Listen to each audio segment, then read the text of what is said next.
Assalamualaikum warahmatullahi wabarakatuh.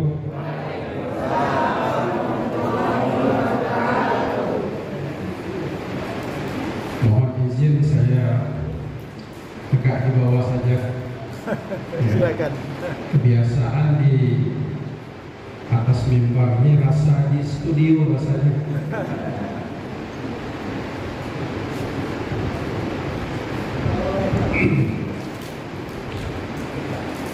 Daun salam di samping sumur, yang jawab salam semoga panjang umur. Ya, sedikit sekali yang aminnya ya. Diulangi lagi biar mantap. Daun salam di samping pohon sawit, yang jawab salam semoga banyak duit.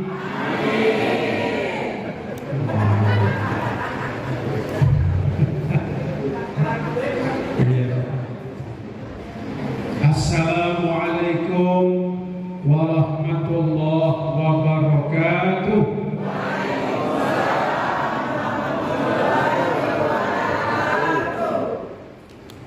Alhamdulillahilladzi kana bi'ibadihi khabiran basira.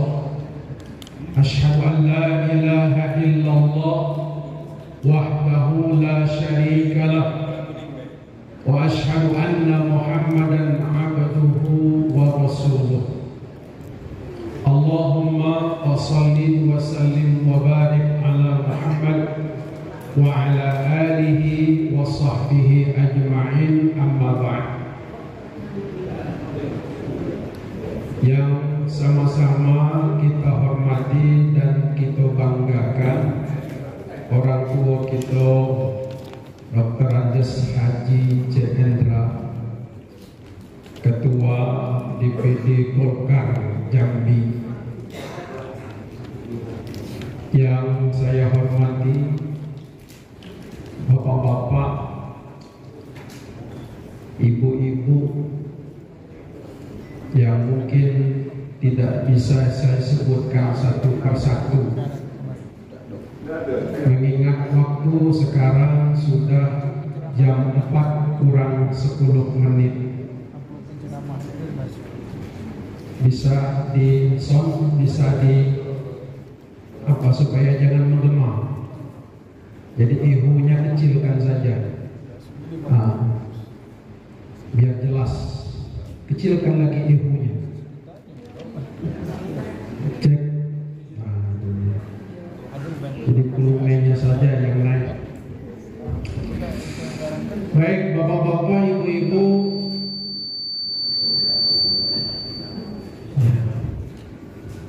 bapak-bapak, ibu-ibu hadirin sekalian, saya diminta oleh Kiai Haji Manan Sapini untuk menyampaikan siraman rohani kepada kita pada sore hari ini.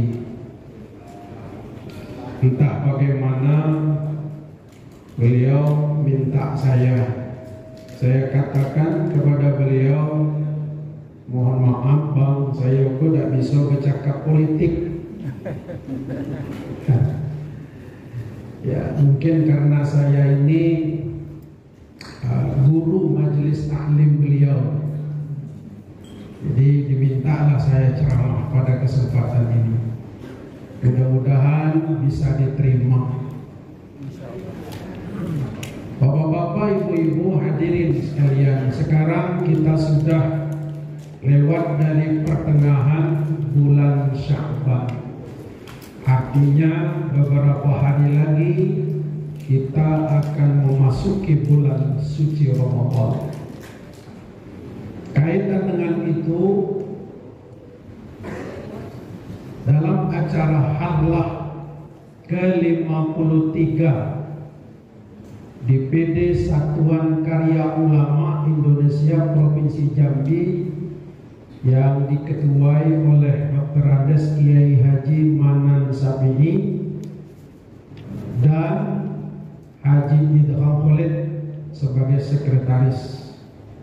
Udah lama udah ketemu dengan kawan saya ini. Ya, beliau ini jauh sekolahnya di Mesir. Nah, jadi kiai beliau ini di Mesir ya. Sekretaris artinya bahwa di Golkar ini juga banyak ulamanya.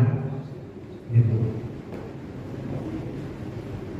Kita sepakat dengan apa yang dikatakan oleh Ketua DPD tadi, Haji Cendra, bahwa di tengah kesibukan kita, jadi apapun kita, mau jadi presiden kah, gubernur kah, menteri kah, atau sebagai seorang anggota dewan pun, kita tidak lupa memberikan kesempatan waktu untuk kita mendekatkan diri pada Allah Subhanahu wa Ta'ala. Sebab apa? Sebab kita ini yang sebagaimana yang dikatakan tadi, kita ini bakal mati. Tidak ditanya, kaki di kuburan itu. Apa partai kau? Tidak ditanya. Nah, itu juga lah yang membuat Nabi Muhammad itu ketika saat beliau mau berangkat Isra Mi'raj, tahun itu disebut dengan tahun duka cita yang Allah abadikan dalam Al-Quran. Am hasibtum an tadkhulul jannah walamma ya'tiyannakum masathumul ba'sa wa dharra wa zulzilu hatta yaqula ar-rasul wal ladzina amanu.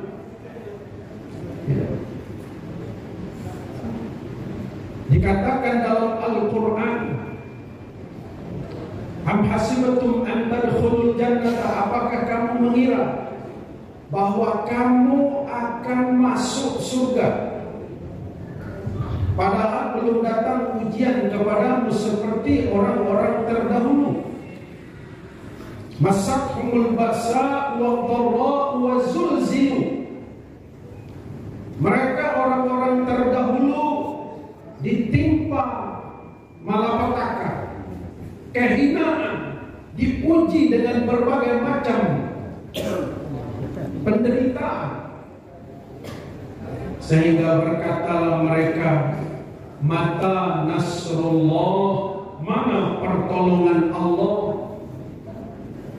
Ini Allah abadikan dalam Al-Quran. Penderitaan umat Nabi Muhammad dari as-sabiqun al-awwalun, orang-orang terdahulu yang baru masuk Islam. Penderitaan yang sangat luar biasa, ya. Keluarga Ammar contohnya ditangkap oleh orang-orang kafir Quraisy, kemudian dicambuk, bahkan ibunda Ammar ditelentangkan di padang pasir yang panas itu, diikat kaki dan tangannya, lalu ditusuk, kemaluannya mati. Begitu penderitaannya. Sehingga alam nasrah laka sadrak wa wada'na anka wizraka alladhi anqadha dhahrak wa rafa'na laka dhikrak fa inna ma'al usri yusra inna ma'al usri yusra. Sehingga datanglah janji Allah, di balik kesulitan ada kemudahan. Maka datanglah malaikat Jibril kepada baginda Nabi Muhammad dalam keadaan yang sedih. Pertama, kesedihan meninggal paman tercinta, orang yang selalu membela dakwah Nabi. Dan kedua, meninggal istri tercinta Siti Khadijah. Ketika saat sakratul maut dipeluk oleh Nabi Muhammad di atas pangkuan Nabi Muhammad, Khadijah meninggal. Berbisiklah dia, wahai suamiku, kalau dirasa kehidupanmu rasa kurang pengabdianku padamu, aku mohon maaf. Meleleh air mata Nabi, menangis. Nabi menangis. Apa kata Nabi? Wahai istriku, engkau adalah wanita bangsawan, orang kaya, habis hartamu untuk perjuangan Islam. Sekarang engkau hendak menghadap Allah, Allah sudah menyampaikan salam untukmu dan pintu surga sudah terbuka lebar untukmu. Berangkat Khadijah. Inna lillahi wa inna ilaihi raji'un. Itulah tahun kesedihan yang teramat sedih oleh Nabi Muhammad sallallahu alaihi wasallam. Menangis meleleh air mata Nabi. Nabi meninggal, istrinya nangis, sedih. Kalau bapak-bapak, kira-kira kalau bini kita meninggal sedih apa? Boleh. Nah, itu jawaban. Bu, kalau suami meninggal sedih tak? Sedih. Sedih. Yo, bapak adalah sedih kan? Ada juga lah. Lihat tuh bapak-bapak, bininya meninggal, kencangnya nangis tuh. Berguling-guling di lapangan tuh.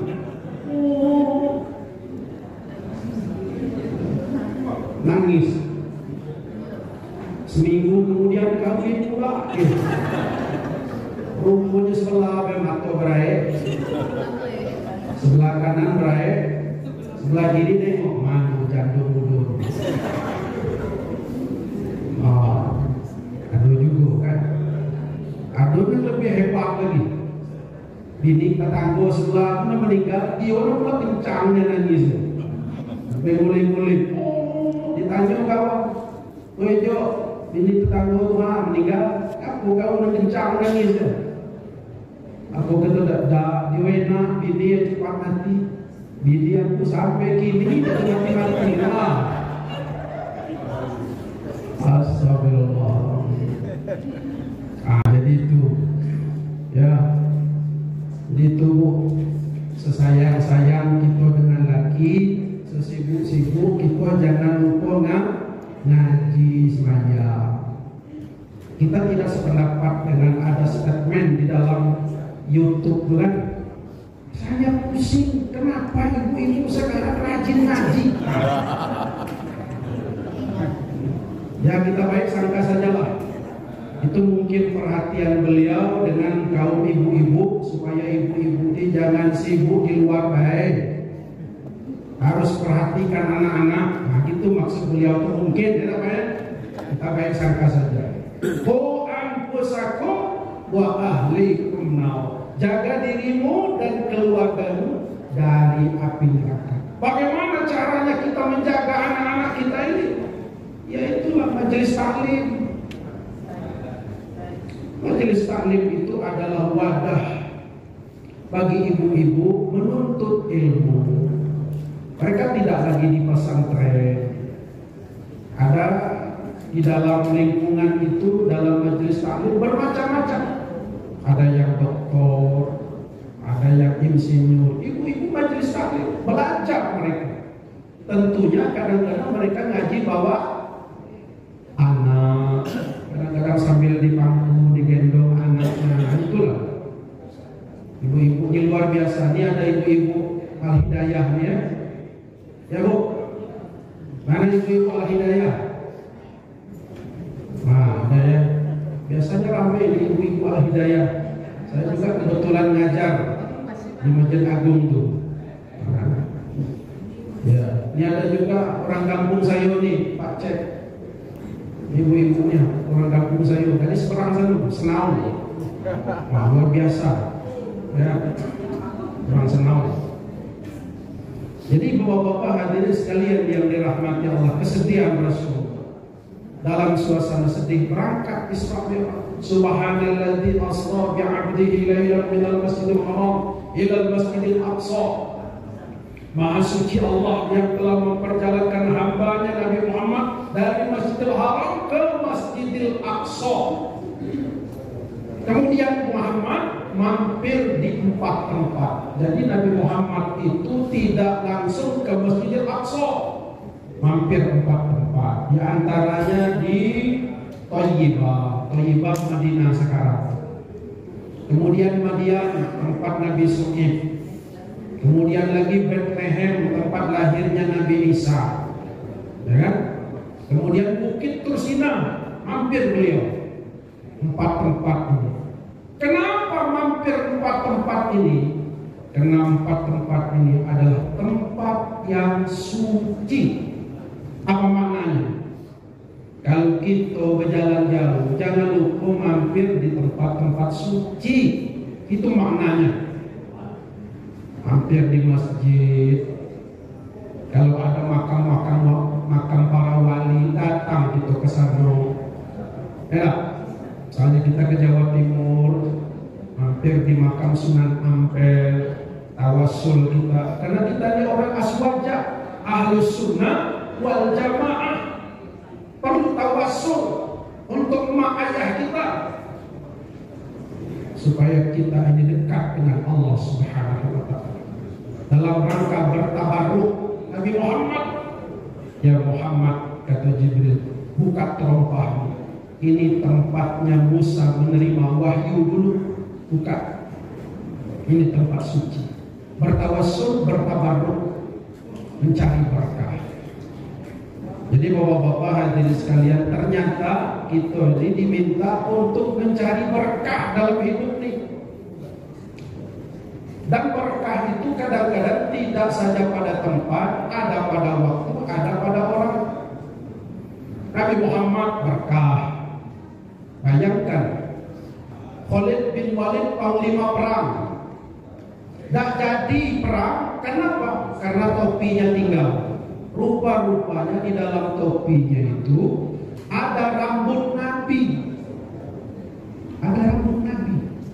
Dan itu membuat dia sebagai panglima perang menang terus dalam perang. Tuh. Yang lebih hebat lagi ada nenek-nenek.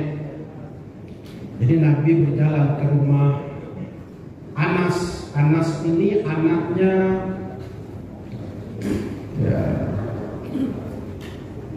Ibnu Sulaim, Ummu Sulaim. Ummu Sulaim ini nenek-nenek. Nabi duduk di sana, cuaca luar panas, tertidur Nabi. Pada saat Nabi tertidur, keringat meleleh. Lalu Ummu Sulaim, nenek-nenek ini ambil gelas. Keringat Nabi yang meleleh dilapnya, dimasukkan ke dalam gelas, dicampur dengan air putih. Nabi terjaga. Ketika itu apa kata Nabi? Ya Ummu Sulaim, apa yang kau lakukan ini? Kata Ummu Sulaim, ya Rasul, aku mengambil berkah dari keringat yang keluar dari jasadmu yang mulia itu. Ambil barokah. Untuk apa? Dijadikan minyak wangi sebagian keringat Nabi itu, dan sebagiannya lagi diminum oleh Ummu Sulaim. Minum keringat Nabi.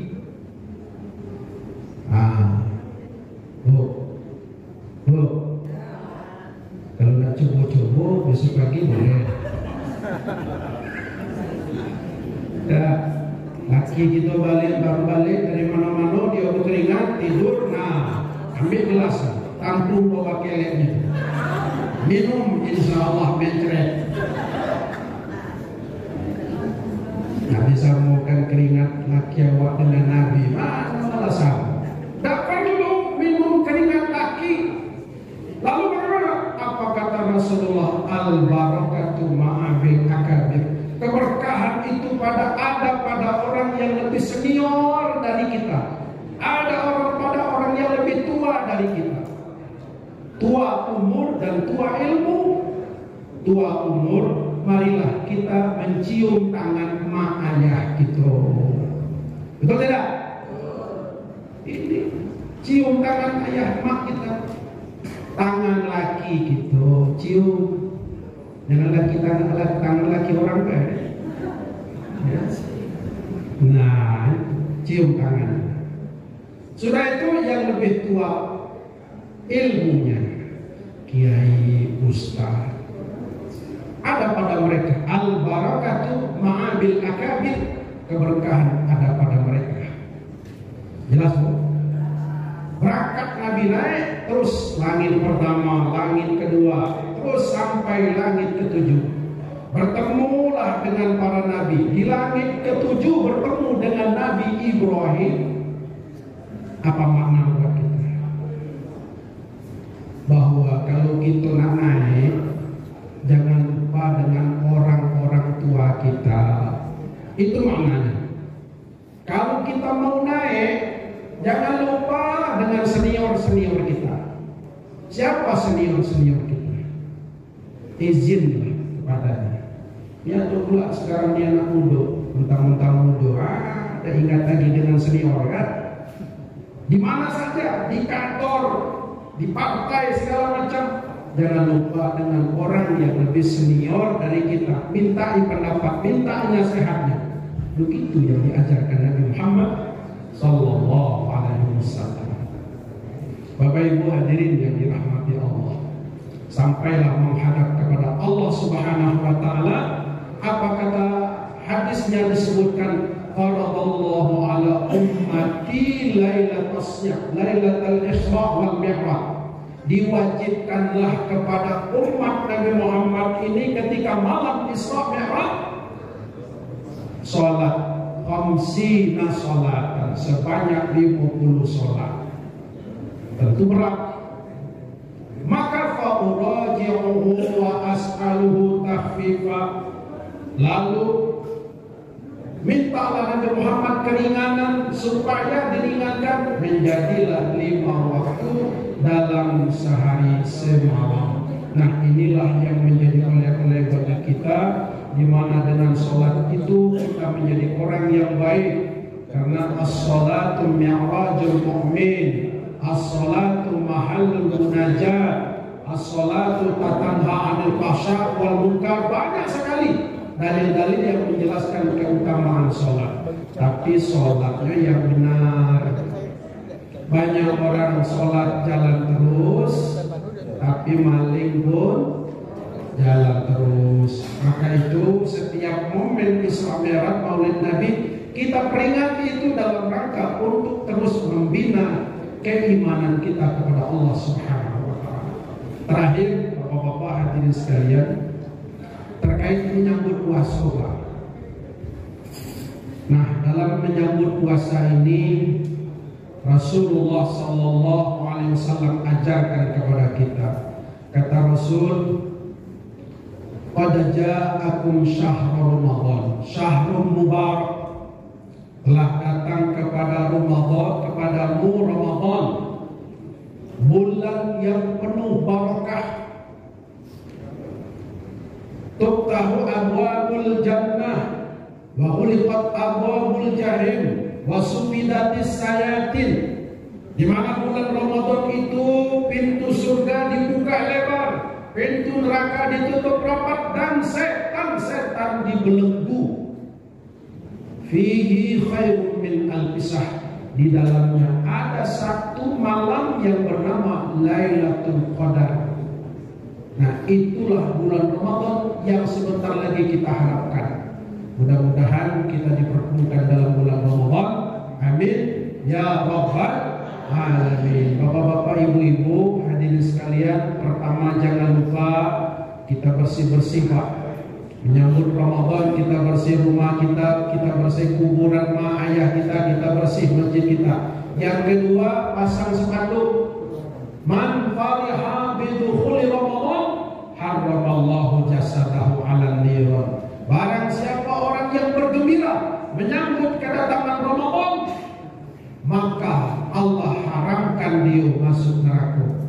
Maka oleh karena itu yang punya HP silahkan dibuat marhaban ya Ramadan, selamat menunaikan ibadah puasa. Nah, itulah yang harus kita lakukan menjelang kedatangan bulan Ramadan. Semoga Allah berikan umur panjang sehingga kita dapat menjalankan ibadah puasa tahun ini. Amin ya rabbal alamin. Selamat milad bagi DPD Satuan Karya Ulama Indonesia Provinsi Jambi di DPD Golkar. Demikian, wallahu muwaffiq ila aqwamit thoriq. Assalamualaikum warahmatullahi wabarakatuh.